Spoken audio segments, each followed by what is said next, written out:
kebutuhan utama kita sebagai bangsa. Indonesia Sehat hadir untuk membangun kesadaran, berbagi pengetahuan, dan menumbuhkan kepedulian, terutama bagi generasi muda yang menjadi masa depan negeri. Inilah saatnya bergerak bersama. Indonesia Sehat, sehat untuk semua, maju untuk bangsa. Indonesia Sehat.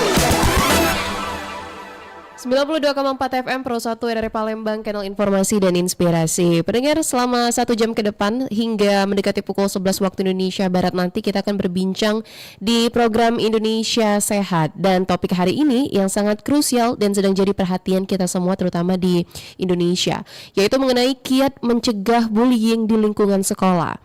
Pendengar, isu ini bukan cuma soal kenakalan biasa, tapi dampaknya bisa membekas seumur hidup bagi anak-anak kita. Nah, untuk mengupas tuntas dari kacamata medis dan psikologis, sudah hadir juga bersama kita di Studio Pro 1 Palembang, narasumber yang sangat luar biasa, Bapak Ilwan Mulyawan, MPSI, psikolog. Beliau adalah seorang psikolog klinis. Selamat pagi, Pak Ilwan. Selamat pagi. Bagaimana kabarnya hari ini, Pak Ilwan? Oh, cukup baik. Alhamdulillah. Alhamdulillah, bahagia. Baik, Pak Ilwan, hari ini di Indonesia Sehat kita membahas mengenai kiat mencegah bullying di lingkungan sekolah. Sebenarnya Pak Ilwan, apa yang dimaksud dengan bullying terlebih dahulu, Pak Ilwan? Ya, Bunda ya. Sekarang ini bullying itu sedang viral ya, Bunda ya, di lingkungan di mana tempat kita, lingkungan sosial dan lingkungan sekolah.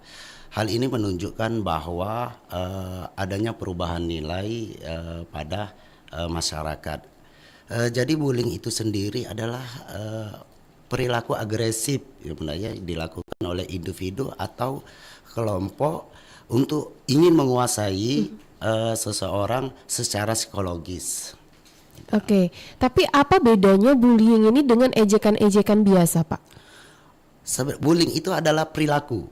Jadi perilaku yang ditampilkan oleh individu atau seseorang. Namun untuk ejekan itu adalah gejala, gejala tindakan yang dilakukan bagian daripada bullying itu sendiri. Oke, berarti kalau misalnya anak-anak sekolah terutama mereka ejek-ejekan terlebih dahulu, sebenarnya itu awal dari bullying, Pak ya? Betul sekali, Bunda. Itu awal dari ejekan dalam bentuk verbal. Jadi lama-kelamaan secara itu intensif, maka dia akan melakukan dalam bentuk perilaku. Jadi ejekan secara verbal diimplementasikan dalam bentuk perilaku. Oke. Baik perilaku secara langsung maupun perilaku yang tidak secara langsung. Oke, ini kan di sekolah ini banyak sekali Pak konflik antar teman di sekolah. Seperti misalnya mereka cuma saling ejek-ejekan. Betul, ataupun kalau zaman-zaman dahulu mungkin sampai sekarang saling ejek nama orang tua segala macam. Itu sudah termasuk bullying, Pak? Sudah termasuk itu. Jadi ketika segala sesuatu perbuatan yang dilakukan anak yang menjadi korban itu merasa tidak nyaman secara psikologi di lingkungan sekolah, maka itu termasuk daripada perilaku bullying. Sebenarnya apa Pak penyebab dari bullying ini? Banyak ya Bunda ya.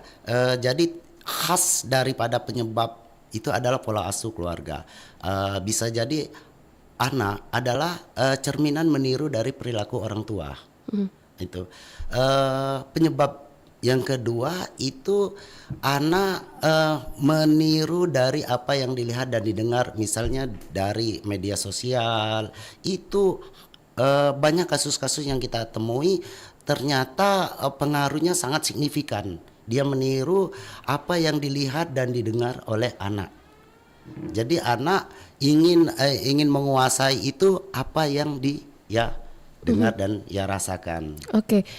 Faktor pola asuh dari orang tua ini juga salah satunya menjadi akar utama seseorang anak menjadi pelaku bullying, Pak ya? Iya, betul sekali, benar. Jadi Asosiasi Psikologi Amerika itu mendefinisikan bahwa 85% perilaku bully itu adalah perilaku yang dibawa dari kehidupan lingkungan rumah.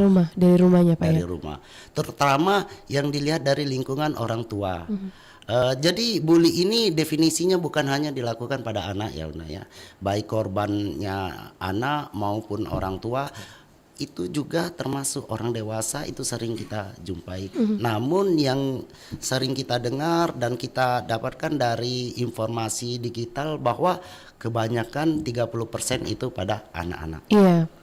Ada beberapa jenis atau macam Pak dari bullying ini pembagiannya. Bullying itu sendiri jenisnya pertama bullying verbal ya, Bunda ya, ucapan itu. Terus bullying sosial. Bullying sosial ini yang lebih berbahaya ya, Bunda ya, karena itu dapat dapat dilihat dan dirasakan akibat dari bullying itu di lingkungan sosial. Itu bullying ekonomi itu termasuk. Terus bullying cyberbullying itu juga termasuk, Bunda, jenis-jenis daripada bullying. Jadi terlepas dari apakah jenis-jenis itu banyak kategorinya, namun yang terpenting itu dampak yang terjadi daripada bullying itu sendiri. Oke, jadi dampak dari bullying ini apa aja Pak? Dampaknya pertama, anak itu awal dari gejala yang kita temui anak itu adalah hilangnya kepercayaan diri. Jadi ada perubahan sikap dan perilaku pada anak ketika anak itu mendapatkan bully. Itu dampaknya. Nah, dampak yang lebih serius lagi, Ibu, itu adalah PTSD, Post Trauma Disorder Syndrome. Dia akan mengalami suatu terobsesi perasaan-perasaan seakan-akan peristiwa bullying itu akan terulang lagi di kemudian ketika dia tampil di lingkungan yang baru atau lingkungan-lingkungan sosial yang bagi anak itu asing. Jadi dia sulit untuk beradaptasi dampaknya. Oke, tapi kebanyakan korban bully ini kan cenderung menarik diri dari lingkungan sosial dan takut sekali, untuk bercerita Pak ya? Iya. Itu salah satu penyebabnya gimana Pak? Penyebabnya, nah di situ ya kita kembali tadi pada pola asuh keluarga. Jadi pola asuh keluarga itu tidak memberikan kesempatan kepada anak untuk mengekspresikan sikap dan perilakunya, sehingga anak itu sendiri tidak percaya diri akan kemampuan dan potensi dia, dan anak itu sendiri tidak tidak kooperatif dianya. Jadi itu kembali ke pola asuh. Oke, Pak Iwan, di sini nih kita sudah terima telepon dari salah satu pendengar melalui line telepon kita di 0711369977. Indonesia Sehat, selamat pagi. Selamat pagi Mbak Vina. Halo, dengan siapa di mana? Sama Mira di Kenten. Baik, silakan Mbak Mira. Selamat pagi Pak. Selamat pagi Ibu. Mau nanya nih, kemarin kan banyak ya kasus-kasus bullying yang ada di Indonesia. Banyak korbannya itu malah bunuh diri nih Pak. Nah, ini yang mau ditanyain, kira-kira anak zaman sekarang tuh kayak mudah nyerah ya Pak ya sama keadaan, beda sama anak zaman dulu. Kalau zaman dulu kan kalau dibullying dilawan ya Pak ya, tapi kalau sekarang malah nggak jauh dari bunuh diri atau kayak menutup diri. Itu kira-kira kenapa Pak? Apakah memang pola asuh dari rumah yang yang kurang melakukan pembelajaran tentang keberanian pada saat di luar, atau seperti apa? Itu aja ya Pak ya. Baik, terima kasih banyak Mbak Mira. Silakan Pak Ilwan. Ya, terima kasih Bunda Mira. Jadi suicide, bunuh diri itu adalah tingkat yang tertinggi dalam kehidupan gejala psikologi ya Bunda ya. Jadi mengapa itu terjadi? Pertama, anak korban itu mendapatkan bullying lebih dari satu kali. Jadi dia di mana lingkungan keluarga dia mendapat bully, di lingkungan sekolah dia mendapat bully, terus di lingkungan sosial pun mendapat bully. Jadi ketika anak itu tidak mampu, tidak bisa dan tidak berani untuk mengungkapkan perasaannya apa yang terjadi, maka dia mengalami down. Ya, mengalami depresi berat. Nah, disinilah letak kecakapan orang tua untuk melihat perubahan sikap, perilaku dan perasaan anak ketika di lingkungan rumah. Jadi lingkungan rumah itu adalah filter yang terbaik bagi anak. Pertanyaannya, mengapa itu terjadi? Karena anak mengalami depresi berat yang tidak tertanggulangi dari dirinya. Ya, secara psikologi sebenarnya ketika anak yang mengalami bullying itu sebenarnya mudah ya Bunda ya mendeteksi gejala-gejala yang kita temukan pada anak. Pertama, perubahan sikap dan perilaku. Contoh yang sangat signifikan adalah perilaku, misal kebiasaan-kebiasaan anak yang ceria selama ini, anak yang katakanlah anak yang kooperatif, secara verbal anak yang aktif di rumah, namun ada perubahan-perubahan sikap, menarik diri. Pertama, kedua, kebiasaan-kebiasaan tidur.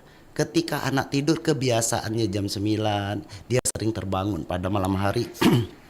Terus anak tidur larut malam, tidak ada nafsu makan. Nah, itu adalah gejala-gejala khas pada anak yang kita temui bahwa anak mengalami suatu bully. Itu. Nah, ketika gejala-gejala depresi, kecemasan yang berlebihan itu timbul, maka tidak ada kekuatan mental anak untuk katakanlah mengadu kepada siapa saya ini, karena itu orang tua fasih dalam memahami perubahan perilaku anak. Oke, berarti orang tua juga sebenarnya harus banyak-banyak edukasi mengenai pola perilaku anak, Pak ya?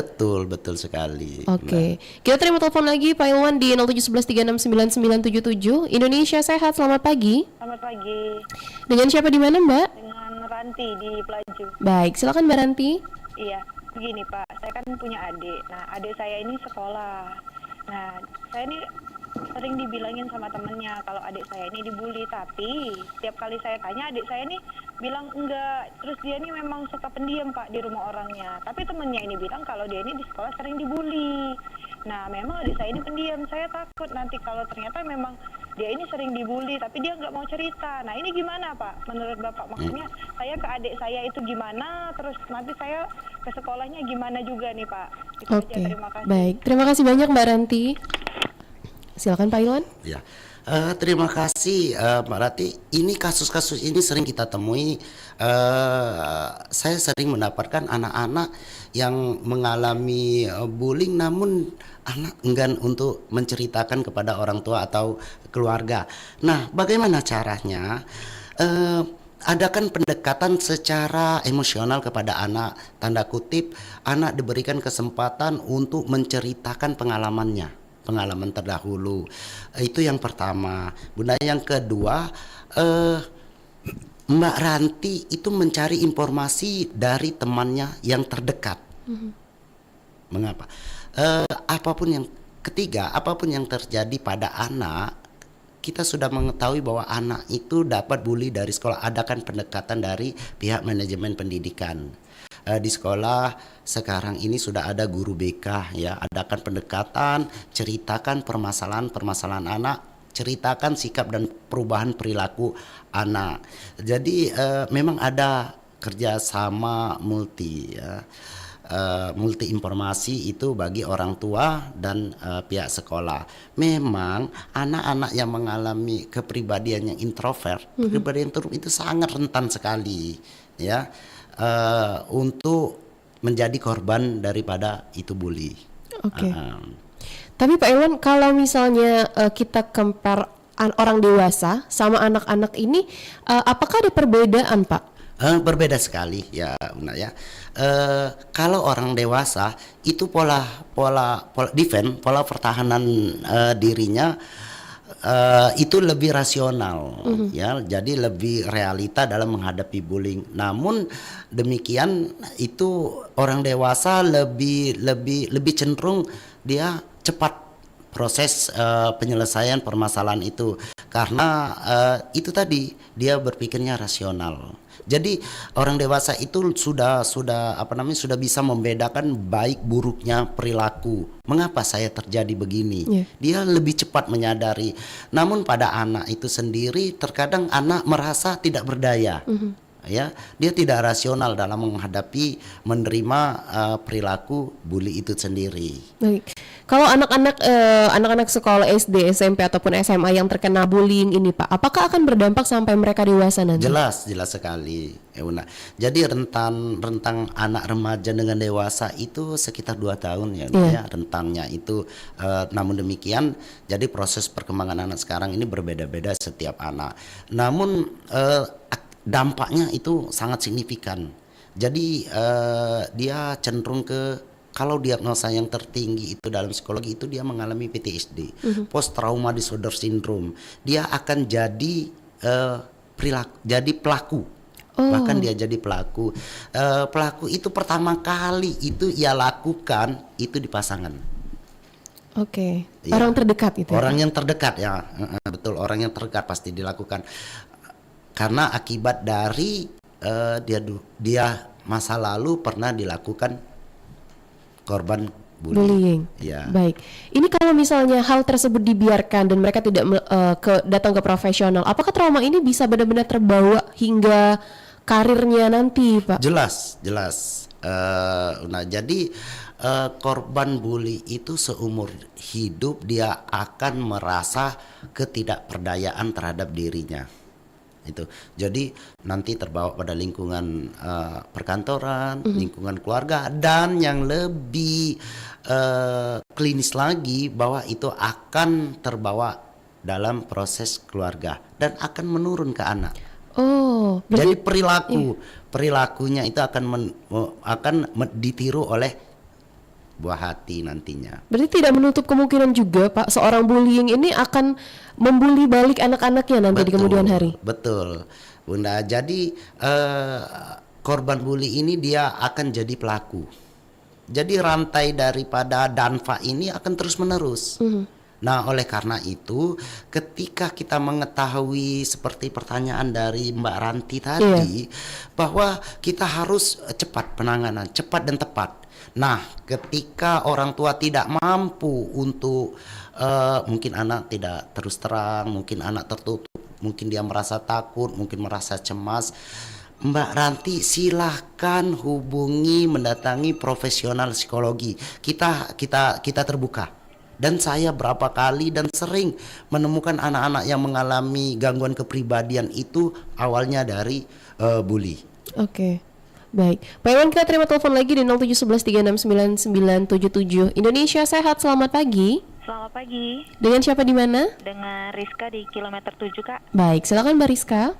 Ya, baik Bapak, saya mau tanya, kalau guru tuh masih memperlakukan sistem kayak like and dislike, apakah itu juga termasuk bullying? Kayak contohnya misalnya kalau dia dari keluarga yang kaya gitu, guru-gurunya lebih sayang gitu. Kalau dari keluarga yang kurang, gurunya lebih kayak tidak peduli kayak gitu. Baik. Bapak, bagaimana itu, Pak? Baik, itu saja Mbak Rizka. Ya. Baik, terima kasih banyak Mbak Rizka.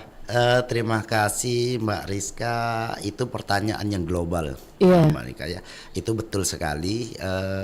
Tidak bisa kita ingkari dalam kondisi kebudayaan Timur bahwasanya ada perbedaan-perbedaan yang sangat signifikan antara antara A dan B.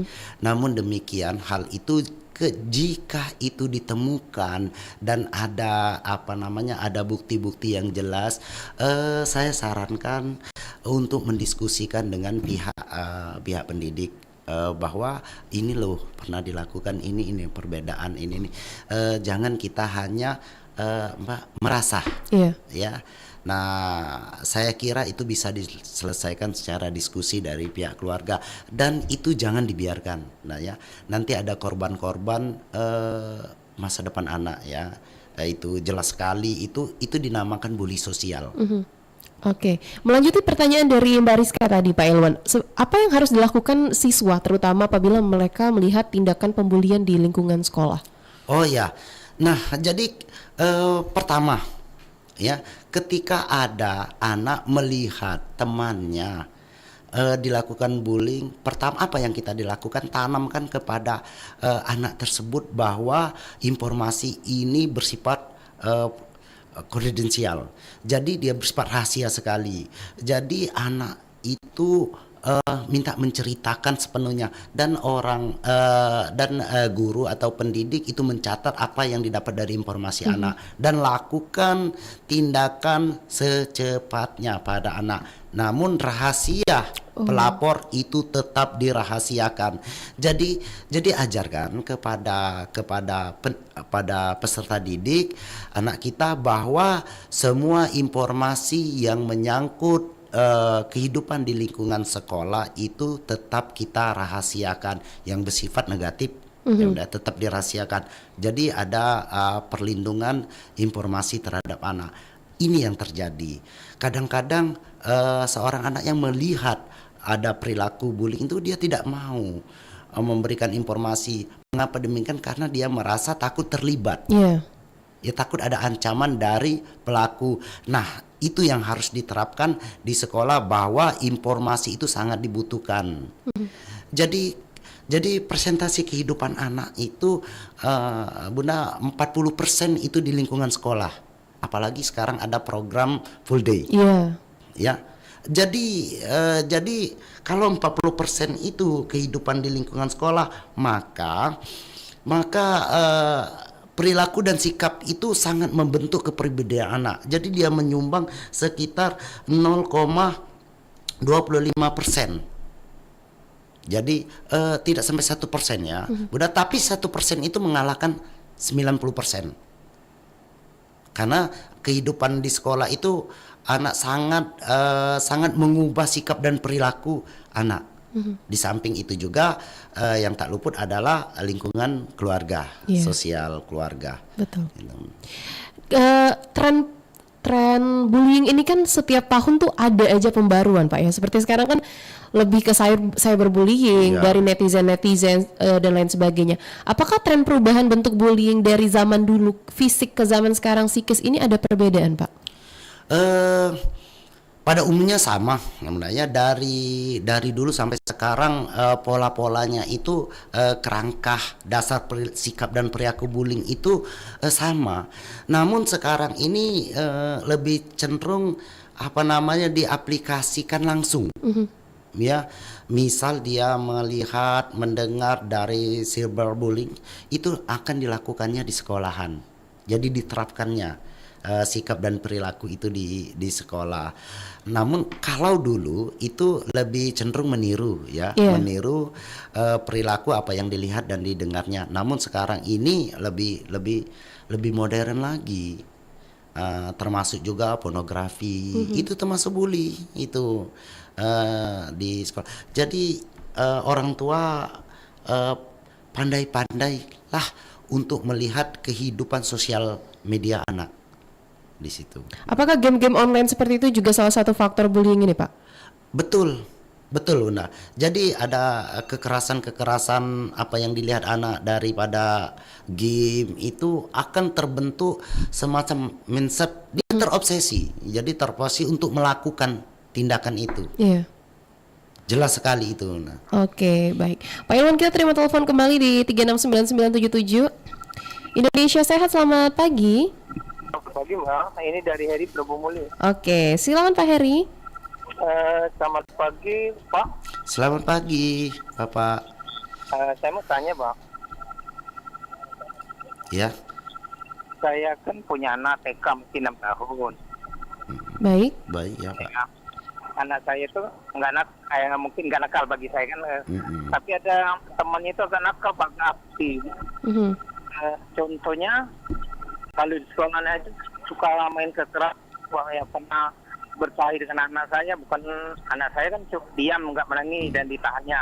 Dan dari kata-katanya itu kurang bagus Pak. Karena kan di rumah anak saya ngatain ayunya babi. Saya tanya kan, dari mana kata-kata katanya dari temannya itu. Nah yang saya tanyakan itu termasuk bullying atau untuk teman itu maksud saya jangan disuruh berteman atau gimana Pak? Oke. Makasih, hanya itu saja. Baik. Assalamualaikum warahmatullahi wabarakatuh. Waalaikumsalam warahmatullahi wabarakatuh. Silakan Pak Ilwan. Oke, Bapak. Saya menyarankan kita harus tindakan tegas, asertif ya. Bapak, tindakan yang harus kita lakukan adalah pilihan pertama adalah menghindar.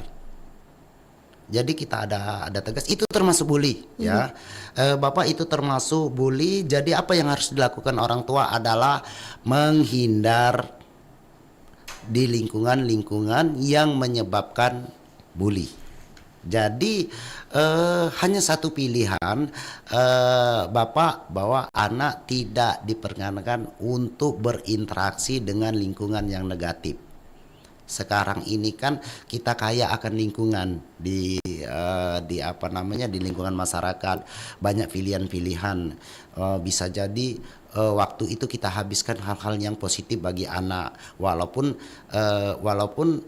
anak itu pertama memasuki lingkungan yang baru itu dia merasa canggung, merasa kurang percaya diri, namun tindakan kita sangat sangat efektif. Jadi intinya adalah sarankan untuk menghindar, itu tidak ada pilihan lain. Itu Bapak. Baik, melanjuti pertanyaan dari Pak Heri tadi Pak, apakah ada dampak psikologisnya kalau misalnya orang tua menarik anak dari pergaulan pertemanannya? Menarik pergaulan anak dari lingkungan itu bukan berarti kita tidak boleh bermain. Iya. Tidak boleh bersosialisasi. Anak tetap kita sarankan untuk bersosialisasi. Namun anak kita ajarkan untuk bagaimana memilih lingkungan yang positif dan negatif. Tadi sudah kita bahas bahwa sekarang ini kaya akan lingkungan sosial. Jadi dari lingkungan itu dampaknya kita bisa membedakan bahaya lingkungan ini atau lingkungan A atau lingkungan B. Jadi kita pilih dan itu kita diskusikan pada anak dan kita ajarkan kepada anak. Ya, kalau anak kita tidak menghindari akan lingkungan yang negatif, maka anak itu akan menjadi korban bully dan berdampak pada kelak di dewasa. Oke, kalau kita berbicara mengenai secara psikologis Pak Ilwan, apa sebenarnya yang dicari oleh seorang pembuli ini saat mereka menindas orang lain, Pak? Jadi berapa kali saya mendapatkan kasus ya Bunda, itu pertama anak itu ingin menguasai. Jadi perilaku bully itu pertama mempunyai karakteristik sifat, sikap dan perilaku dominan.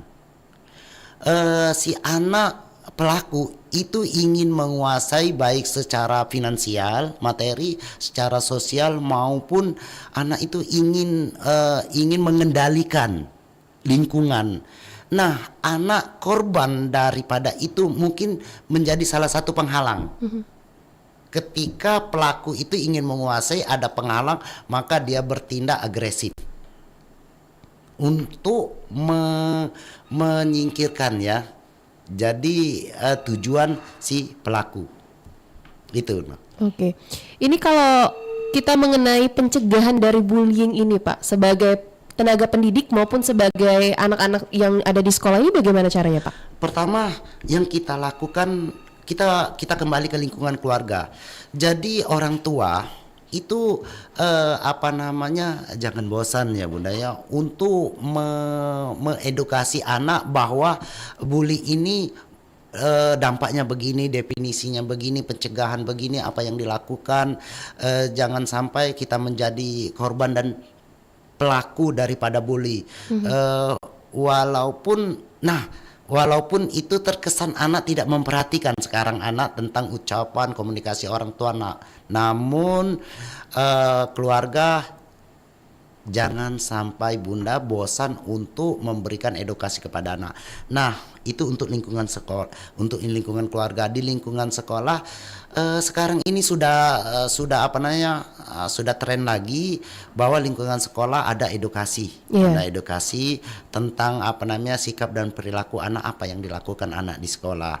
Sekarang kita beri apresiasi kepada guru pendidik bahwasanya program edukasi tentang bully itu sudah diterapkan di sebagian sekolah. Itu. Oke. Siapa saja sebenarnya yang beresiko untuk menjadi pelaku bullying ini, Pak? Pertama, tadi ada pertanyaan tadi, anak yang punya kepribadian, sikap dan perilaku yang introvert, yang tertutup, itu sangat rentan sekali. Kedua, anak yang mengalami trauma. Trauma dulu dia pernah dilakukan bully, akan timbul lagi di kemudian hari. Kedua, dia melihat perilaku di lingkungan keluarga. Mungkin mungkin bapak pernah membuli ibu pernah membuli bapak dan saudara, itu rentan sekali. Kedua, anak yang mengalami depresi, anak yang mengalami broken. Itu lebih lebih rentan sekali. Jadi anak presentasinya adalah 25% bahwa anak yang broken itu sering. Oke. rentan sekali untuk menerima perilaku bully. Kita kembali ke lingkungan sekolah, Pak. Sekarang terutama mungkin anak-anak SMP dan SMA itu ada yang mereka bilang antara senior dan juga junior. Nah, ini sering sekali mereka bilang kayak ini untuk melatih mental mereka atau segala hal lainnya. Secara medis, apakah bullying ini bisa dikategorikan sebagai pelatihan mental, Pak? Tidak dibenarkan, Muda ya. Bully itu adalah perilaku agresif. Jadi perilaku agresif yang dilakukan. Namun memang ada program di sekolah itu untuk melatih mental, namun tidak bersifat bully. Bully itu adalah perilaku agresif. Jika program itu ditemukan adanya pendidikan agresif, sikap dan perilaku mengarah kepada perilaku agresif, maka itu tidak dibenarkan. Jadi ada item-item tertentu yang harus diberikan. Bahkan lebih bagusnya lagi bahwa justru program bully itu dijadikan semacam unggulan untuk melatih fisik. Kecuali dengan drama, misalnya dengan seni. Bahwa perilaku ini tidak dibenarkan. Ini perilaku bully loh. Itu lebih cenderung untuk mengasah ketahanan mental anak. Lebih positif, Pak, lebih ya. Positif. Kegiatan hal-hal yang positif. Iya. Tadi kita lebih ke fokus ke korban, Pak. Tapi bagaimana jika anak kita ataupun keluarga kita itu ternyata menjadi pelakunya, Pak? Iya. Bagaimana cara orang tua bersikap agar tidak defensif atau malah menyalahkan anak mereka sendiri, Pak? Jadi kalau misalnya di lingkungan keluarga, adik, saudara, bahkan anak sendiri sebagai pelaku, maka anak itu adakan pendekatan secara psikologi bahwa dampak yang terjadi. Jadi komunikasikan bahwa perilaku itu akan bersifat merugikan orang lain. Perilaku itu agresif dan berikan pemahaman tentang sikap dan perilaku yang positif. Oke, baiklah. Pak Ilwan, kita kembali terima telepon di 369977 ya. Indonesia Sehat, selamat pagi. Selamat pagi, Halo, dengan siapa di mana? sama Vi, ini. Oke, silakan Mbak Vi. Oke, Bu, jadi saya sangat concern banget tentang bullying di sekolah ini ya, Bu ya. Iya. Ya. Kalau saya lihat juga bullying itu banyak terjadinya di sekolahan pada saat jam-jam belajar. Ya. Dalam arti jam-jam kosong di jam sekolah gitu loh, bukan Iya. jam belajar. Iya. Di jam Iya, iya, sekolah tapi di jam kosong gitu. Saya juga memperhatikan beberapa sekolah negeri itu banyak sekali jam kosong dan mungkin dalam pikiran saya juga faktornya itu yang faktor waktu juga memungkinkan untuk melakukan pembulian gitu. Nah, dalam hal ini saya juga anak saya juga ada di negeri, baru sekali masuk di negeri, ternyata banyak sekali jam kosong. Jadi kadang-kadang di sekolah cuma diam gitu. Nah, itu mohon bantuannya Pak, gimana solusinya? Baik. Itu saja Mbak Vi? Itu saja. Baik. Terima kasih kembali Mbak Vi. Silakan Pak Ilwan. Ya, terima kasih Mbak Pi. Bahwasanya jam kosong di sekolahan itu sudah terprogram ya, Una ya. Jadi memang anak mempunyai kebutuhan dasar untuk merefresh proses berpikirnya ketika menerima pelajaran biar lebih tenang, biar lebih rileks. Namun demikian di sekolahan-sekolahan ini kan ada jam kosong. Kita pinta di sekolahan itu sebaiknya ketika anak itu istirahat, gurunya jangan istirahat, adakan piket untuk pengawasan intensif terhadap anak. Namun demikian sekarang sudah banyak di sekolah-sekolah ada CCTV untuk memantau perilaku dan sikap anak, apa yang dilakukan. Disitulah diadakan guru piket untuk memantau lingkungan sekolah itu melalui CCTV. Jadi ketika ditemukan ada perilaku bully, sikap bully terhadap anak itu cepat teratasi. Nah itu Mbak Pi usulkan di sekolah di mana anak kita menerima pendidikan itu, bahwasanya di sekolah itu adakan CCTV, adakan pengawasan yang khusus. Kalau memang jam-jam itu kosong, lebih baik yang jam-jam kosong, kalau itu program oke, bisa kita terima. Namun kalau jam kosong itu ternyata misalnya ada guru yang tidak masuk, atau ada jam-jam yang sia-sia, maka itu diskusikan dari pihak keluarga dan pihak sekolahan. Tidak apa-apa itu Bu Pipi, itu hak kita. Dan di sisi lain tentunya pihak sekolah juga punya hak-hak untuk sesuai dengan program pendidikan yang diterapkan di Indonesia. Baik, baik. Dan mendengar Pak Ilwan, kita break sejenak ya. Setelah ini kita akan kembali lagi di program Indonesia Sehat yang pada hari ini kita membahas mengenai kiat mencegah bullying di lingkungan sekolah. Kami juga masih undang Anda untuk berinteraksi bersama kami pendengar melalui line telepon di 0711369977 atau di pesan WhatsApp 082179279090 serta Anda juga bisa tinggalkan komentar ataupun pertanyaan di kanal YouTube Pro 1 Palembang hingga kolom chat RRI Digital. Jadi tetap bersama kami di Pro 1 RRI Palembang, kanal informasi dan inspirasi. Bu, Bapak batuk parah nih. Berhenti merokok lah, Pak. Akhir-akhir ini jadi tambah sering ngerokok tuh kelihatannya. Aduh, iya nih Bu. Kemarin tergoda beli rokok murah. Harganya murah banget loh Bu. Separuh lebih murah harganya. Katanya sih, rokok ini nggak dilekati pita cukai, sehingga bisa jual murah. Kan lumayan Bu. Wah, hati-hati loh Pak. Jangan hanya karena harga murah aja. Tuh, Bapak jadi batu-batu gitu. Kan Ibu juga yang repot kalau Bapak sakit. Dan rokok yang Bapak beli itu, setahu Ibu namanya rokok ilegal.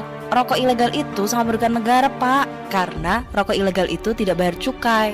Padahal kan kita tahu kalau salah satu penerimaan negara itu salah satunya dari cukai dari rokok. Rokok yang tidak dilekati pita cukai, dilekati pita cukai yang bukan haknya, pita cukai yang tidak sesuai golongan, pita cukai bekas, atau produksi rokok tanpa izin adalah rokok ilegal. Bila Anda mengetahui produksi dan peredaran rokok ilegal, segera laporkan ke kantor Bea Cukai terdekat. Info lebih lanjut, hubungi kontak Center Bravo Bea Cukai di 1500 225.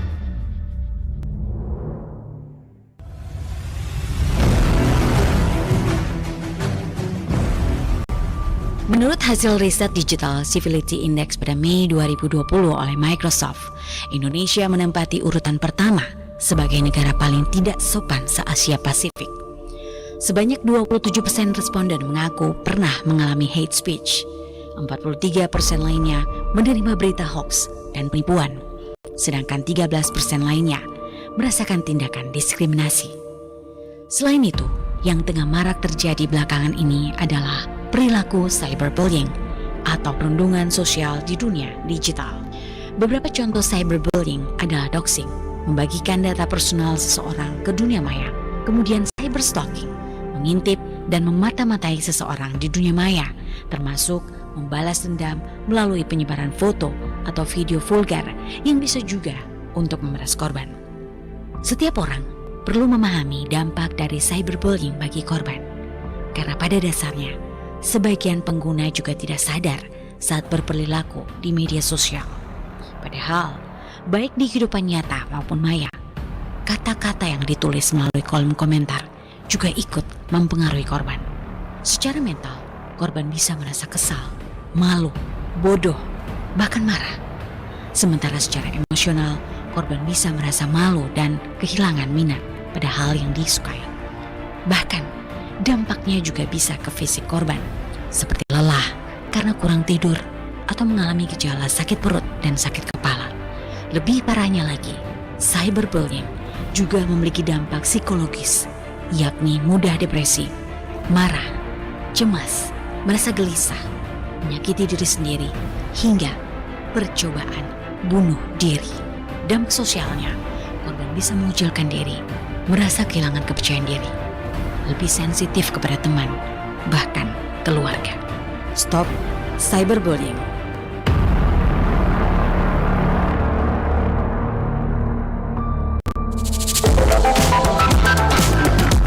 Masih bersama Anda, Indonesia Sehat. Indonesia Sehat. Terima kasih pendengar Anda masih bersama kami di Indonesia Sehat yang hari ini kita membahas mengenai kiat mencegah bullying di lingkungan sekolah bersama narasumber kita Pak Ilwan Mulyawan MPSI selaku psikolog klinis. Dan kami masih undang Anda untuk berinteraksi bersama kami melalui line telepon di 0711 369977 atau di pesan WhatsApp 0821 7927 9090 serta juga melalui kanal YouTube kami di Pro 1 RRI Palembang dan live chat RRI Digital. Pak Ilwan, ini sudah ada pertanyaan masuk dari kanal YouTube kita dari The Cap. Ini pertanyaannya, bagaimana cara sekolah menciptakan lingkungan yang aman agar siswa berani melapor jika terjadi bullying? Kemudian apa yang bisa dilakukan teman sebaya untuk membantu korban bullying tanpa memperburuk situasi? Silakan Pak Irwan. Oh, oke, terima kasih. Jadi kiat berani melapor tanpa identitasnya ya, sebenarnya identitasnya itu dirahasiakan. Jadi itu yang terpenting ya, pertama adakan edukasi dari pihak sekolahan bahwasanya berani melapor itu bahkan adakan reward. Jadi bagi ada siswa itu melapor itu adakan hadiah. Jadi memang untuk menciptakan rasa nyaman itu harus ada multi kerjasama antara siswa, sekolah, komite dan orang tua. Memang itu, atau ada trik yang sederhana ya, benar ya. Jadi kiatnya itu kalau ada anak yang melihat ada perilaku bully di situ, maka dia menulis atau WA. Ya, sekarang kita memanfaatkan media digital untuk melapor. Namun yang menerima laporan itu harus tetap objektif dan harus melindungi hak-hak informasi anak. Itu yang terpenting. Nah, jadi di sekolahan itu bagaimana kiat di lingkungan sekolah? Saya kira dunia pendidikan kita sudah ada program-program khusus ya yang sudah diterapkan bahwa lingkungan yang ideal untuk anak itu memang seperti ini sudah ada. Tinggal kita menyusun dan mewarnai lingkungan itu agar menjadi tempat rumah kedua bagi anak. Baik. Kita kembali ke pesan WhatsApp. Sudah ada 2 pesan WhatsApp masuk. Ini dari Bu Nur Laila di Pak Jo. Pak, secara psikologis berapa lama biasanya waktu yang dibutuhkan seseorang anak untuk benar-benar sembuh dari trauma bullying sekolah? Apa cukup dengan pindah sekolah saja? Silakan Pak Ilwan. Oh ya, berapa lama bullying itu akan sembuh, akan hilang, akan tidak memberkas kepada psikologis anak, itu tergantung dari karakteristik jenis bullyingnya. Udah ya. Jadi cepat penanggulangan, cepat tindakan yang harus dilakukan cepat akan hilang. Perilaku bullying itu cepat hilang. Oh, cepat sekali Bunda ya. Kalau penanganannya cepat dan tepat bagi anak. Nah, untuk pindah sekolah harus penuh pertimbangan. Karena kalau anak itu pindah sekolah, apakah ada jaminan di sekolah yang baru anak itu tidak mendapat bully lagi? Jadi ada pertimbangan khusus, diskusikan dengan pihak sekolah, dengan guru. Jika ditemukan ada gejala-gejala khas yang menjurus pada suicide atau perilaku PTSD, post trauma disorder syndrome, ada perubahan perilaku, silahkan ibu bapak menghubungi psikolog ya, psikologi klinis untuk penanggulangan bully itu, dampak dari bully itu sendiri lebih cepat. Berarti untuk jangka waktu sembuh itu sebenarnya kita tidak bisa pastikan Pak tidak ya? Bisa kita pastikan. Kalaupun dia cepat jangka pendek. Kalaupun bully itu lama dan sudah depres dalam proses berpikir anak, itu tadi ada pertanyaan, akan menyebabkan perubahan perilaku, perubahan terbentuknya tipe kepribadian, dan berakhir itu tadi yang tidak kita harapkan, suicide, bunuh diri itu ya. Jadi ketika orang tua atau guru tidak menemukan kesulitan untuk mengungkap atau menyelesaikan permasalahan, silahkan untuk konsultasi dengan psikolog klinis, khususnya psikolog di Rumah Sakit El-Hadi Bahar ya. Udah kami membuka pintu seluas-luasnya dan akan kami prioritaskan untuk penanggulangan ini, karena ini bukan suatu hal yang mudah ya, akan berdampak pada psikologis anak itu. Baik. yang terjadi. Baik, Pak Iwan, kita kembali ke pertanyaan di WhatsApp dari Pak Alex di Pelaju. Pak, kalau pelaku bullying tidak pernah ditegur atau minta maaf, apakah sifat penindasannya itu bakal terus terbawa sampai dia kerja atau berkeluarga nantinya? Ya, jelas Unaya. Jadi ketika pelaku itu memiliki power, ya dia pernah melakukan bully, tidak ada edukasi, tidak ada punishment di situ, tidak ada celah untuk memahami apa yang ia lakukan bahwa itu negatif, itu akan terbentuk suatu kepribadian yang mengarah kepada agresif, ya, perilaku agresif, dan mulai dari anak, remaja, dewasa sampai orang tua itu akan terbentuk. Dan dia akan yang lebih kekhawatiran kita, dia akan menikmati perilaku bully itu. Nah, saya pernah mendapat kasus itu, dia melakukan kekerasan, bully itu dia menikmati. Jadi arah dari itu adalah klinis sekali. Dia menikmati. Jadi memang kekerasan yang terjadi di lingkungan keluarga, di lingkungan sosial, di lingkungan sekolah, apalagi di lingkungan akademi, itu pelaku itu menikmati. Dia merasa mendapat dukungan daripada kelompok sosial, dan dia merasa ada power. Betul. Nah, di situ dia menikmati. Nah, kalau dia sudah nyaman dan menikmati dari perilaku itu, apa yang harus kita lakukan? Karena usianya sudah menginjak masa dewasa akhir. Dewasa akhir itu 21 tahun ke atas, ya, benar ya. Tapi itu menurut teori. Namun perkembangan anak sekarang ini ada pergeseran itu biasanya lebih cepat. Oke. Jadi pengobatan untuk pelaku bullying ini kalau misalnya anak-anak cenderung lebih cepat dibandingkan anak-anak dewasa, Pak, ya? Lebih cepat anak. Oke. Tapi kalau misalnya pelaku dewasa ini, apakah dia memungkinkan juga bakalan sembuh 100% untuk tidak menjadi pelaku bullying kembali, Pak? Kalau dia sudah terbentuk kepribadian itu sadisme, jadi ada yang dinamakan kepribadian sadisme, dia menikmati. Saya tidak berani udah mengatakan bahwa teori juga tidak mengatakan apakah efeknya bisa sembuh atau tidak, karena itu kajiannya itu multi, baik secara kognitif, secara emosional, secara sosial, itu semuanya mendukung daripada perilaku itu. Teori psikologi mengatakan bahwa semakin cepat, semakin tepat penanganannya dengan profesional, itu semakin cepat pula. Namun apakah itu bisa hilang 100%, itu perlu kajian lebih dalam. Baik. Berarti belum bisa dipastikan, Pak, ya? Belum bisa dipastikan. Namun yang terpenting ada kita terapi terapeutik kepada pelaku, bahwa kita berikan doktrin kepada pelaku bahwasanya perbuatan ini adalah negatif, dan kita memberikan kesadaran dan merubah proses pikir dengan teori ada dinamakan terapi CBT, ya, gunanya cognitive behavior therapy itu. Namun perlu melibatkan pihak keluarga, melibatkan orang terdekat. Jadi multi memang kalau dia sudah memasuki usia remaja ke atas, dewasa ke atas. Baik. Untuk pelaku ini, kalau terapi secara psikologis, Pak, seperti apa biasanya yang dilakukan oleh terapis agar empati mereka ini tumbuh kembali, Pak? Ya, betul.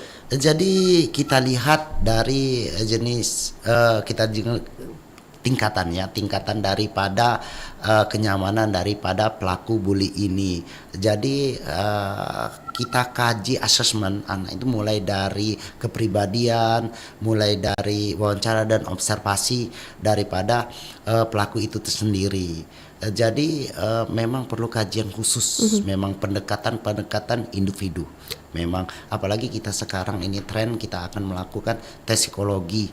Ya, mungkin memang ada trauma masa lalu, mungkin ada kepribadian yang sudah menetap, atau anak itu broken. Jadi memang faktor penyebab dan gejalanya itu multi.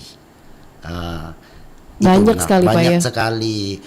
Memang kita sangat menganjurkan ketika kita menemukan anak yang sebagai pelaku itu untuk disarankan untuk pemeriksaan khusus ke psikolog. Oke, baik.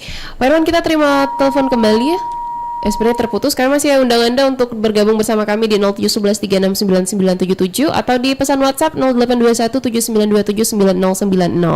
Dan Pak Irwan, kalau misalnya tadi kita berbicara mengenai pelakunya Pak, secara psikologis. Kalau misalnya kita berbicara mengenai korban sekarang Pak, bagaimana langkah rehabilitasi bagi korban agar mereka tidak kehilangan masa depannya karena trauma bullying ini Pak? Kalau anak itu pertama kali dia dilakukan bullying, hanya pertama kali, itu biasanya lebih cepat. Ya, Bunda.